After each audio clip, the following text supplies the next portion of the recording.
And as the president earlier announced, the Public Works Department and the Independent Commission for Infrastructure, ICI, did recommend charges of plunder, graft, and bribery against COA and former House Speaker Martin Romualdez. However, at the onset, the Office of the Ombudsman expressed some reservations on one basis used by the ICI and DPWH. News 5's JC Cosico with the report. Friday, November 21, officials from the Department of Public Works and Highways and the Independent Commission for Infrastructure brought these boxes to the Office of the Ombudsman. In them are evidence which the DPWH and ICI believe are solid enough to charge for plunder, graft, and direct bribery. Later, Representative Martin Romualdez and resigned Ako Bicol Party List Representative Zaldico. The documents include 100 billion pesos worth of government contracts between 2016 and 2025, backed by SunWest and High Tone Construction, two companies linked to CO. For Public Works Secretary Vince Dizon, the connection between CO and Romualdez is simply undeniable at this point. Speaker Martin Romualdez, siya ang naging speaker from 2022 to 2025. Si former Congressman Zaldico ang napili na Committee on Appropriations Chairman. At ang sinasabi nung referral na to ay dun sa relationship na yon, no, nangyari itong mga iba't ibang kontratang ito. Facts lang lahat ito.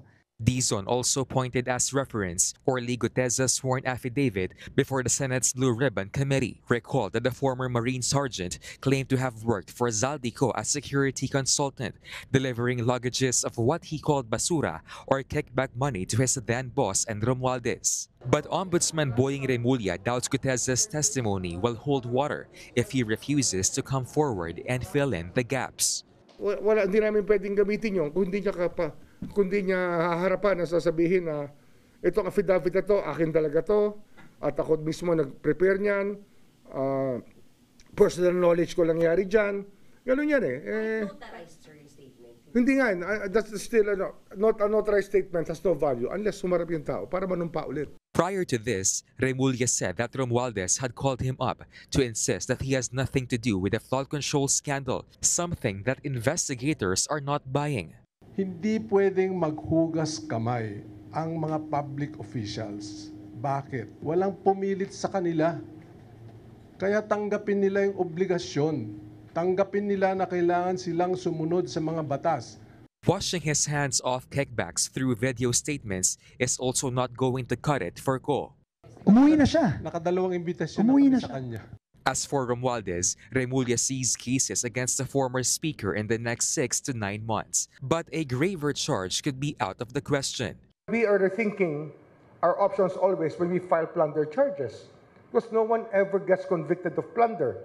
And some of these theories are just insane. When you look at the jurisprudence, the easier one to prove will be malversation.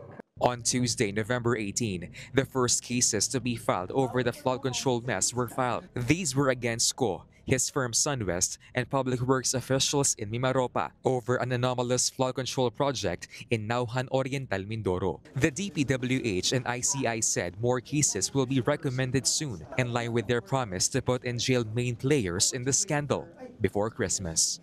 Again, umpisa pa lang po ito.